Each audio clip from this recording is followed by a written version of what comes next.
Hello guys, welcome to Physics Hub. Once again, I welcome all of you to our YouTube channel. Today in this video, we're going to talk about a very important update released by ISRO, ISRO.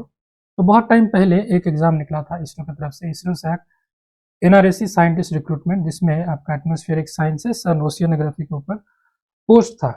तो उसके related एक major update आया है कि उसके related जो exam date है वो अनाउंस कर दिया गया है। एग्जाम आपका होगी, देखिए ये इस वाले पोस्ट की बात हम लोग कर रहे हैं, साइंटिस्ट और engineer SC advertisement number SAC 042023, जिसका एग्जाम होने वाला है आप देख सकते हो 28 मार्च को है, फ्राइडे को। और ये नोटिफिकेशन निकला था 26/12/2023 को।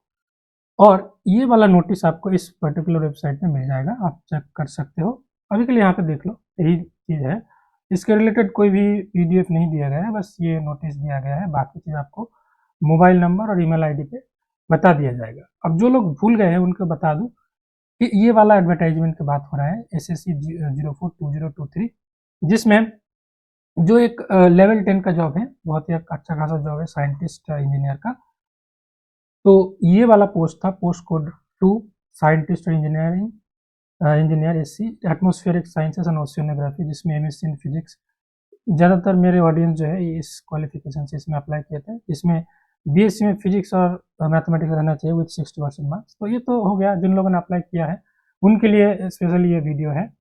तो जैसे कि आप देख सकते हो, ये यहाँ पे सब पुराने चीज़ें बोला गया है, आपका क्या सैलरी होगी इसके बारे में।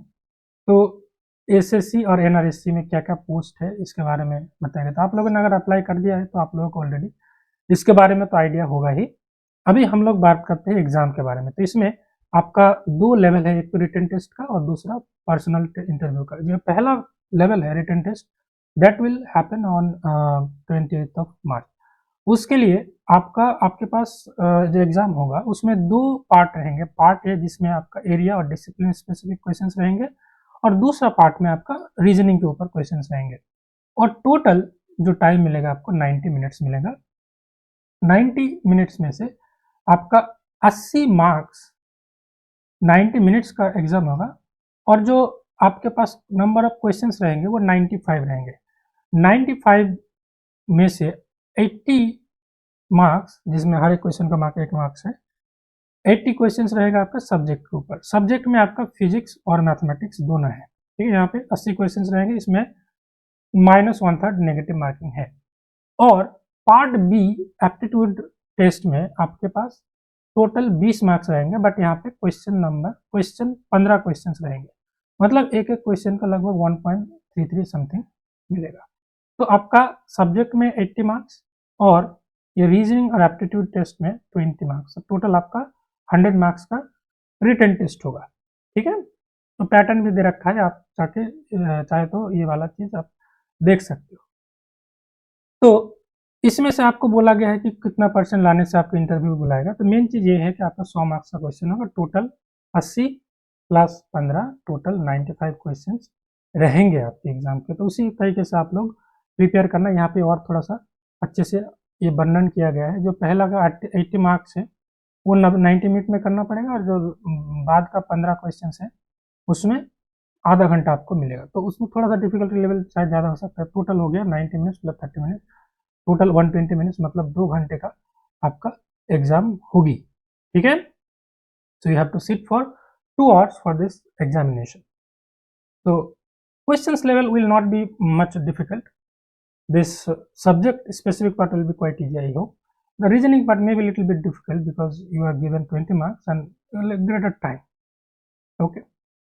Now इसमें जो सिलेबस था वो आप देख सकते हो, क्लास 12 लेवल की फिजिक्स की सिलेबस है। Fundamental of physics, mechanics, gravitation, properties of matter, oscillation and waves, electromagnetism, electromagnetic waves, रे एंड वेव वेक्टर्स। तो ज़्यादातर आपका जो नीट का सिलेबस है उसी का लगभग सिलेबस यहाँ पे दिया गया है। कुछ कुछ आपका BSc का भी चीज़ है, बट मोस्टली आप बोल सकते हैं क्लास 11-12 से ही ज़्यादातर टॉपिक्स है। मैथमेटिक्स में कुछ कुछ जैसे ट्रिगोनोमेट्री वाला, ये वाला टॉपिक आपका क्लास 11 या 10 से कवर कर सकते हैं आप। डिफरेंशियल इक्वेशन भी आप फिजिक्स नेट दे रहे हो तो ये वाला टॉपिक तो आपको होगा ही। Partial differential equation, Laplace, Fourier, complex analysis आपने ऑलरेडी पढ़ रखे हैं। तो देखना मैथमेटिक्स में आपके पास कुछ 6-7 टॉपिक्स हैं, उसमें से आपने ऑलरेडी 3-4 टॉपिक्स पढ़ रखे हैं, जैसे स्टैटिस्टिक्स ऑलरेडी पढ़ रखे हैं आप लोगों ने, न्यूमेरिकल एनालिसिस ऑलरेडी पढ़ रखे हैं। बस ये वाला जो लीनियर अलजेब्रा के कुछ पार्ट है, इसमें से भी आप लोगों ने बहुत कुछ पढ़ रखा है, मैट्रिसेस, डिटर्मिनेंट। ओके, इसमें से कुछ चीज आप लोग नहीं पढ़े होंगे, ठीक है, इसमें तो सब कुछ पढ़ रखे हैं। एक और चीज है आई थिंक जो आप लोगों ने शायद नहीं पढ़ रखे होंगे, जैसे LPP है, लीनियर प्रोग्रामिंग। यहाँ पे देखो, introduction to methods of finding optimal solutions including unconstrained optimisation, linear programming and simplex method. ये वाला जो पार्ट है ये शायद आप लोगों ने किया नहीं है। हम मतलब मैं पर्सनली बताऊँ तो मेरा मैथमेटिक्स अलाइड सब्जेक्ट था, वहाँ पे मैंने पढ़ा था, तो जो लोग वो पढ़े थे उनके लिए अच्छा होगा। अदरवाइज ये पार्ट अगर आप छोड़ भी दोगे तब भी आपका majority of the syllabus already covered है if you are physics MSc student. Okay, so don't go for the uncovered syllabus for the time being. Whatever syllabus you have covered, just make short notes and revise them. That will be sufficient for you. Okay, now in the reasoning part B में देखो, numerical reasoning, logical reasoning, diagrammatic reasoning, abstract reasoning and deductive reasoning। तो ये जो CSR net में aptitude वाला part है उससे थोड़ा सा अलग है। यहाँ पे रीजनिंग वाला चीज आपको देखने को मिलेगा। वर्बल, नॉन वर्बल जो रीजनिंग होता है, आपको कोई 3-4 फिगर दे देगा, वहां से आपको चीज़ों को निकालना पड़ेगा। अल्फ़ाबेट्स दे देंगे और अल्फ़ाबेट्स का मिक्सचर देंगे, ये सब सिलोगोजिम देंगे, स्टेटमेंट बेस्ड क्वेश्चन देंगे, एक स्टेटमेंट कंक्लूजन इसके बेस क्वेश्चन रह सकता है, ठीक है।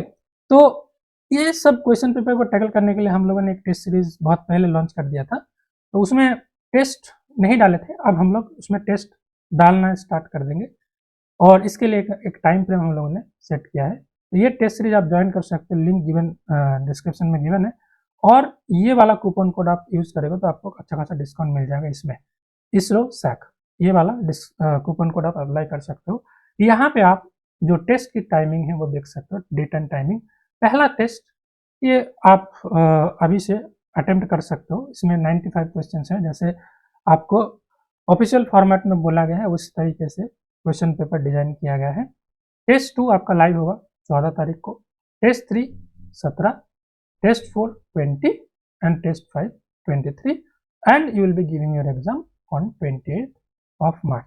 So in this way, if you prepare and give test, then that will be strengthening your preparation and you will be in a good position on the day of the examination. So by this test series, and one more thing, once a test gets live, means let's say 10 तारीख को ये live हुआ, then it will remain accessible till the ISRO exam, means till 28th of March. Okay, students can attempt the test unlimited time. Once the test gets live, you can attempt it unlimited time. So many students ask this question whenever I upload this kind of schedule. So once it is uploaded, you can give it anytime, unlimited time. And the special offer is valid between 9 to 13th March. You can use this coupon code ISROSAC for getting the maximum benefits while taking the course.